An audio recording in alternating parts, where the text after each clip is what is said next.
Hey everybody, welcome to Monday, the day before our big Zoom, mostly patrons holiday party. We are doing Social Justice Warriors version of A Christmas Carol to begin. That'll be about 45 minutes long with songs and everything like that. And then we're just going to do Zoom Hangouts. It's a little holiday party as a thank you to the patrons and anybody else who, wants to pay the $10. If you don't want to sign up for Patreon, it makes a lot more sense to just sign up for Patreon. You can do a year in advance. It's $12 instead of 10, but you're done, you're good, you're in, and then you get Patreon content for the whole year. Help support this channel. Become a monthly patron, patreon.com/LeannaK. Now, this particular format is tied to this video because part of the reason we went this way is so that the people who understand the intent of the character-driven stuff that I enjoy doing should be able to enjoy it without trolls coming into the chat and, distracting or being jerks about it. And people want to sit and chill and chat and have that kind of community thing. And it's been something of a challenge to get the formula right. So this is, the latest attempt at that. And that does tie into the topic because people said that the intents versus outcomes discussion wasn't really a Wellness Wednesday thing. It was more of a social issues thing. So I'm doing it today. Not everybody said that, but the vast majority of comments were like, no, that's not really a Wellness Wednesday thing. So cool. And, the simple answer will get people into trouble. Will get me in trouble on the internet. Because, my immediate reductive response to the do intents matter or outcomes matter? Obviously, the answer is somewhat both. But there has been this increasing school of thought that intents don't matter, only outcomes matter. And I want to talk a bit about where that flawed thinking came from. It originally came from a good place. But of course, like so many other things in the last few years, it became so rigidly applied in places it doesn't belong that it just became essentially a gaslighting technique that really more than anything hurts the people that it was set up initially to protect. The whole outcomes-driven approach or person-centered approach comes from things like trauma survivors, who obviously cannot be expected to be as resilient as other people. And so no matter how good your intents are, if you're trying to help a person who is trying to overcome trauma and you re-traumatize them, obviously that doesn't help. And a lot of well-meaning people pull the just snap out of it, just get over it already. And it doesn't come from a mean place sometimes. It's someone's just so overwhelmed seeing a person in that much pain that they sort of pull an avoidance distancing thing and can't really relate to how hurtful that is, how damaging that is to a person who doesn't want to feel traumatized, but they can't help it. Everybody listening to this is probably going, yeah, okay, that makes complete sense. So how did we get to it being everything intents don't matter? Well, it's because policy has increasingly replaced individual judgment and trusting middle managers at a company, and proper on the ground person to person oversight at a company. And it's just very easy for a company to go, well, this, person who is a minority at our company for various reasons felt uncomfortable or felt offended, stop doing that. It means that managers don't have to make tough calls. The policy does it for them. Companies, for whatever reason, more and more don't want to empower managers to make decisions. They want the policy to overcome the people, possibly to avoid lawsuits, but possibly also because a lot of companies for a long time weren't terribly interested in employee retention. So they just put a policy in, and if you don't like it, go find another job. Who cares? Because people were just interchangeable. And hey, here's a webinar for your training. Watch that, report to work, oh, you're done. They treated people like just parts that wore out instead of human beings with feelings.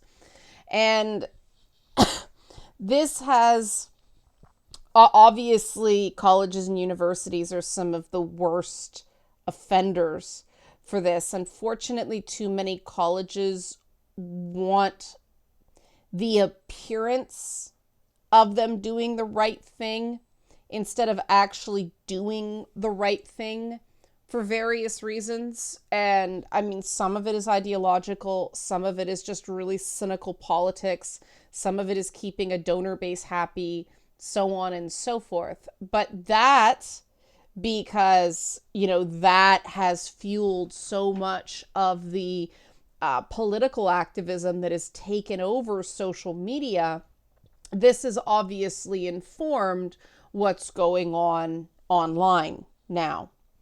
And that's where we get this intents don't matter, only outcomes matter, it only matters how it was heard.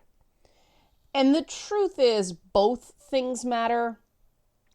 The problem is that both arguments, and this is where it gets very, very complicated, and this is where I know people have really screwed me over, that both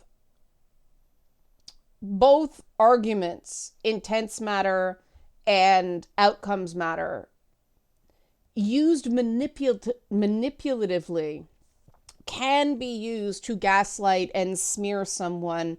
The term context collapse exists for a reason, and a lot of these Twitter cancellation attempts are examples of context collapse. That, somebody digs through someone's social media feed going back 10 years, they find 3 tweets and use that as proof they're a bad person. Whereas if you think about it, well, if someone went through 10 years of people's tweets and only found 3 things, that person's doing fairly well, you would think, right? And other things, other tweets often are taken out of context. In one case, somebody was actually quoting a piece of media and was taken as it being their own words, and then it was pointed out, no, that's a quote. Well, they meant it. You can't do that. You can't start adding and taking away, but people do it all the time, and it becomes a big problem. And the marching orders now are just take it down, apologize, make it go away, hope people forget. And so it's become this thing where the way companies and government officials and universities and things like that have handled only how it lands crowd, only how it lands matters crowd. The intent doesn't matter. Only how we interpret it matters. They have so pandered to that crowd that things have gotten away from us. And so that's why I'm being very careful when I make this video, because there's 2 tracks here. One is in real terms and in the relationships in your life. Intents should matter to an extent. They're not the only thing that matters. And it's a cry wolf phenomenon. I apologize to wolf furries out here. You're very much maligned in this metaphor, but that was a joke.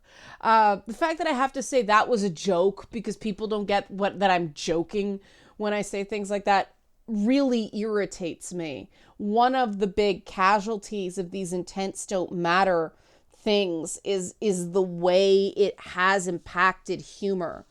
As somebody who's done stand up, as somebody who did a comedy television show for years, somebody who writes comedy for gaming and YouTube and stuff like that, it's really frustrating because even if a joke is terrible, even if it's in horrible taste, even if it totally bombs, the intent is rarely to hurt someone. Oftentimes you're playing the fool and saying something you don't even mean as part of a character, and somebody takes it personally instead of recognizing that, no, this is being brought up as a way of showing how ridiculous the concept is.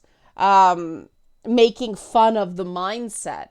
And it's tough. It's frustrating. People need stuff that makes them laugh now because everything is so dreary and dire, and we're going into another winter where there's, our movement's going to be restricted again because of Omicron.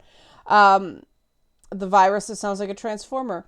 People need a laugh, and this is what's the first casualty of this intents don't matter thing.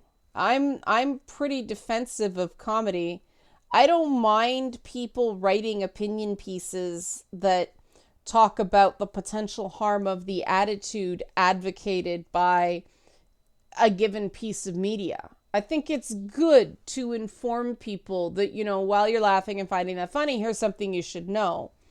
I don't think it's fair, even in the case of, Dave Chappelle, where I think that, the closer really missed the mark. The material wasn't workshopped enough before he put it in a Netflix special.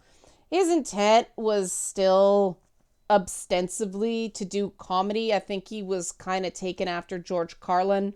Unfortunately, it was George Carlin in his later years who went the exact same way and came across more as just ranting in his live shows as opposed to actually telling jokes. And there's a place for that. There can be comedic rants. I've done them. But, I say this saying that I am giving Dave Chappelle the fact that his intent was to do a comedy special.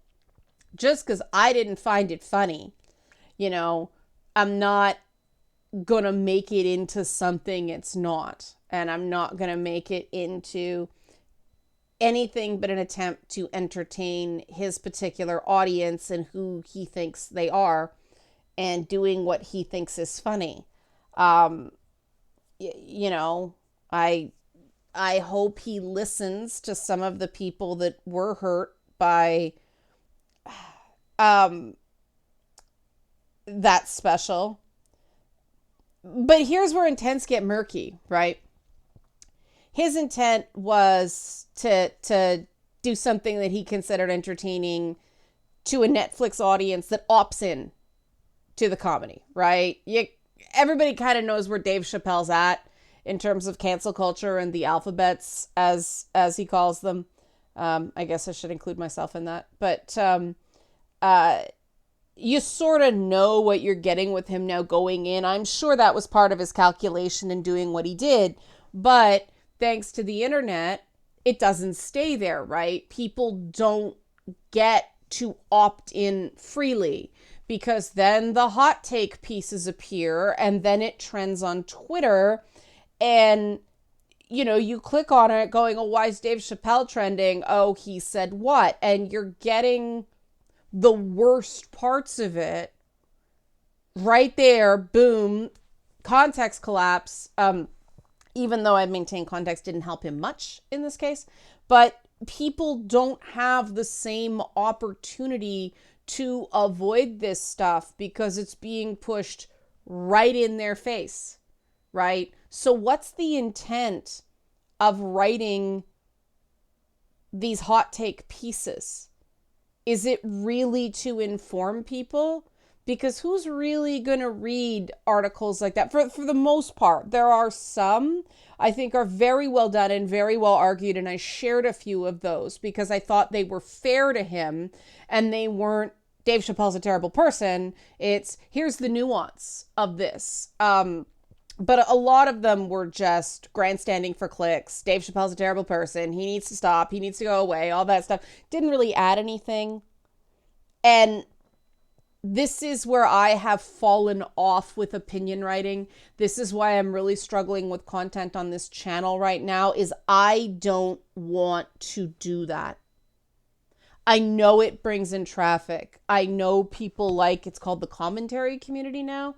I know people like videos because they like to see what people's opinions are on things and whether they agree or disagree. And I'm not saying don't consume that content if you don't want to. Just as somebody who has been on the receiving end of these smear campaigns in some cases, it's dirty. And I just don't feel right being a part of it unless I actually think, like I said, I have something to offer. I have a different take. It's an intent to educate, not just pontificate. And I think that intent matters too. I think that intent has to start mattering more when various websites publish opinion pieces on these, media dust-ups, on these personality politics, on these critiques and criticisms and condemnations of things intending to be entertaining for a limited audience. Entertainers are still figuring out this social media thing, still figuring out how to communicate and how to get our intents across in an environment where you can have, the Ben Affleck thing. He goes on Howard Stern. He does a 2-hour interview. They take one comment out of context and make it seem like he was trashing his ex-wife. And I kind of give him credit that he went on one of those talk shows, Fallon, Kimmel, something like that, and actually said it hurt his feelings. Because he said he would never intend to badmouth the mother of his children in public. That was not what he was doing, but that was the way it spread around. And I think more people have to start being vulnerable that way. And that's why I find Ben Affleck a fascinating personality. He's a very flawed dude, but he seems like a good person with demons. If that makes any sense. I find him fascinating as a human being because he does have that kind of authentic stuff. And he's very smart. He's just haunted in a lot of ways. And I mean, I don't know how you make a career in the media and not have some soft spots that way. It's just every so often something really gets to you. And I do think that part of the solution to this intents don't matter, outcomes matter problem, because that's absurd. That is a race to the bottom for everybody. And I'll tell you why in a bit, but let me finish the thought here. One of the ways of, solving that problem is to find a way to not reward people who just exist to bully and abuse other people. They say they're offering their opinions, but they're really not. And, they're just insulting people and attacking people. And, in the case of some of the people who have come after me, they have a much bigger audience than I do. I'm still kind of amazed I was able to fight off guys like Milo Yiannopoulos and Hassan Piker. Yeah, I get it from both sides because Milo, not so much anymore. Well, he probably still does have a larger following than I do. And that's usually it. The person with the biggest following just beats the crap out of the person with the smaller following. I was able to survive those really nasty onslaughts with logic and reasoning and persuasion, but it's exhausting. I mean, every time, it's always minding my own business. Someone says, so-and-so's doing this, they're doing this to you. And I'm like, I'm not going to look. And I'm hoping it's going to blow over. In those cases, it didn't blow over. People kept saying, did you hear what he said about you? Did you hear what he did? It's like, why do I care what some asshole on the internet says about me? And then people who know me start believing the things the asshole on the internet said about me. And, in the case of a guy like Hassan, the intent is to demean and belittle people. The intent is not just to make a point. The intent is not just to make a joke. He has done it so often to so many people and gone after people's race and gender. And I mean, it's pretty clear the guy sorts women into two categories: women he thinks are hot, and then people like me who he doesn't. He deals very differently with people that way, and that's wrong if you're not being a bully, right? Everybody has their tastes, everybody has their preferences, but it's one thing where it's like, it's not my thing. It's another thing to use it to demean somebody. And, it becomes obvious fairly quickly when people are coming from a place of hate, when people are coming from a place where they legitimately see a group of people as less. Sorry, my USB drive's freaking the frack out. It's frustrating. But my USB hub, I think I need a new one. Anyway, I got distracted there by the noise. Forgive the noise. It might happen again. But now we get into the interpersonal thing of these stupid Twitter fights, these stupid YouTube fights, these bans for saying words and all this stuff. They're going to continue for a while because we're still working this shit out. But one-on-one, if you want to continue a relationship with another person, and I'm not talking like a deep, meaningful relationship, I just do not want to get blocked by them, right? Well, then their intents have to matter, and how things land on them have to matter too. That's the simple calculus of the whole thing. This isn't a question of right or wrong. This is a question of, do you want this person to continue to want to talk to you? If so, their intents in saying something have to matter. The impact your comments have on them also have to matter, because if they don't, there's gonna come a point in time where someone's either gonna get sick of you misconstruing what they're saying and reacting to something that wasn't intended, or they're gonna get sick of you not seeming to give a shit when something bothers them. It's that simple on an interpersonal level. Now, if you want to get blocked by somebody, you go right ahead. That's totally valid. There is no moral failing in not caring if somebody wants to talk to you or not. That is a totally moral position, especially if you think somebody's not a terribly good person. Now, I have to ask you, if you think somebody's not a terribly good person, why are you engaging with them? I know I do it sometimes because they're picking on somebody else, and I'm like, all right, no.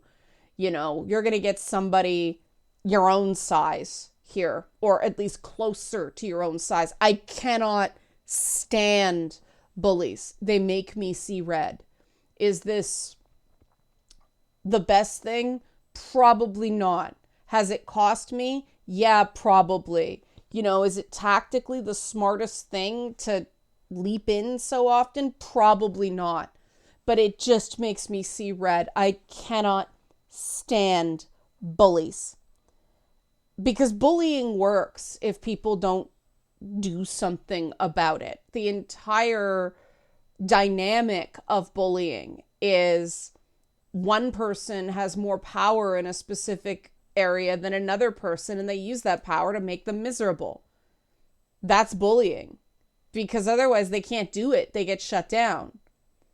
And this is the problem with this oh, outcomes matter more than intents, or only outcomes matter, with this talk of microaggressions and everything like that. I think that whole debate's kind of a poisoned well at this point, unfortunately, because people have overdone it. And that's too bad, because at the core of the whole thing, as stupid as the name is, there is something real, that there are certain phrases that do land differently on certain groups of people because they've been bullied but with those words in the past, because they've been stereotyped and held back, and possibly even harmed in connection to words like that. And that matters. That's something where, even if you don't agree that the word should bother them, you should care that it does.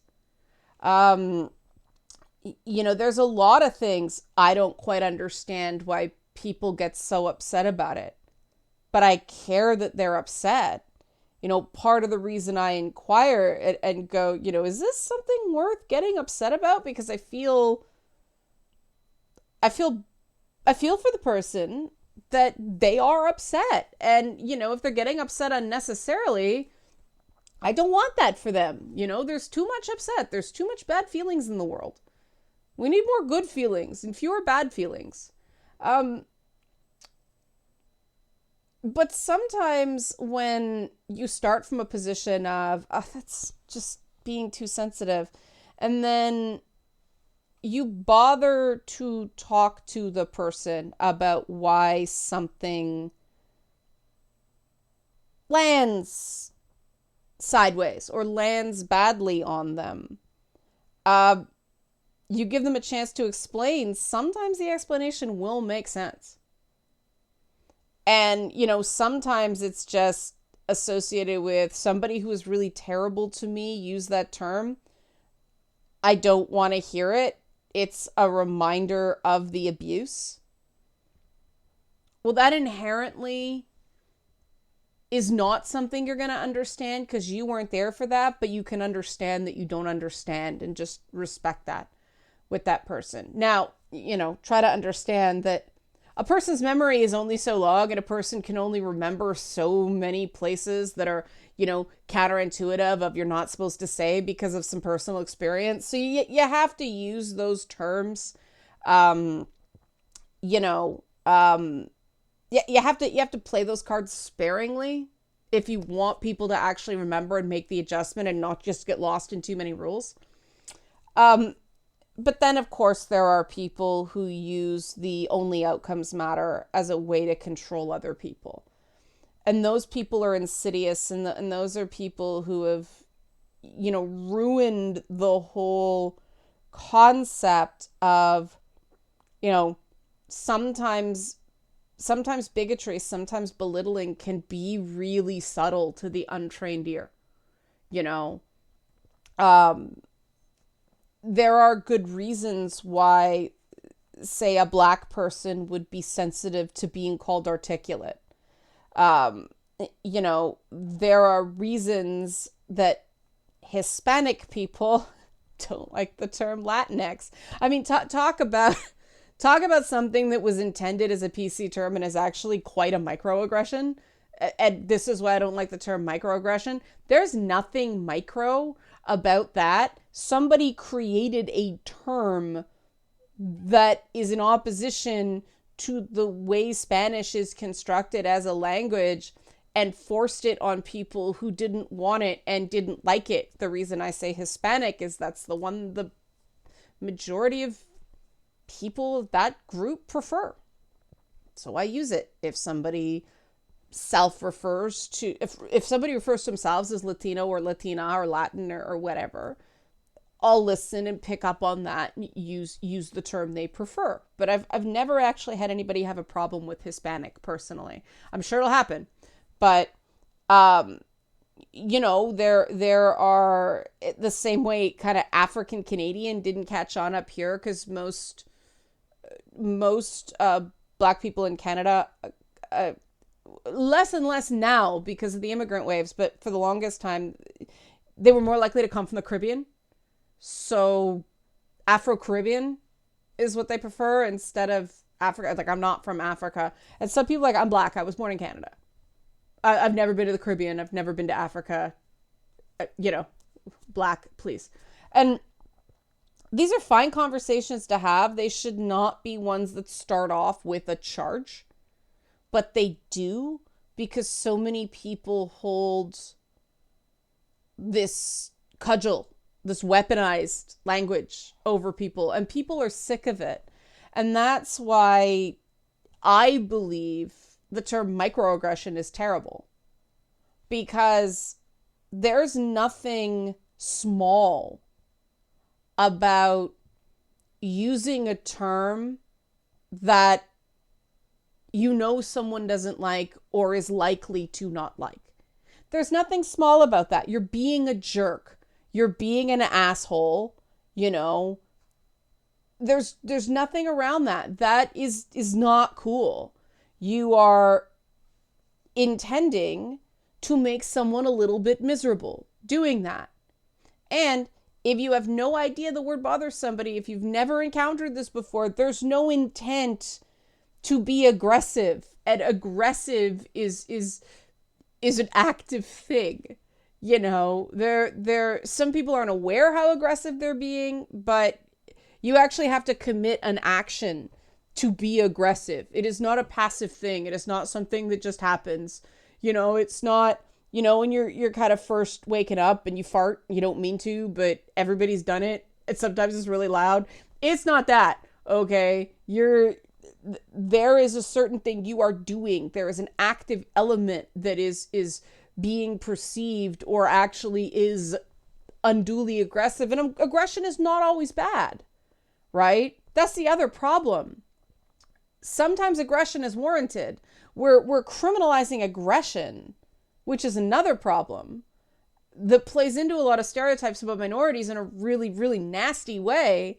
But this is the problem. A bunch of people have taken this very real debate and weaponized it and monetized it to sell shitty books to shallow people who want to use the fancy pants, I have a book, I'm an expert, to bully. And that's at the core of it. And that doesn't mean there aren't real things at the core of the real problem, but the solutions that we've got to the problem are just feeding the problem. So I'm really interested in what you guys have to say. And I do hope, you become a patron and join us for our holiday party. It's going to be fun. I hope. I'm going to try to have fun.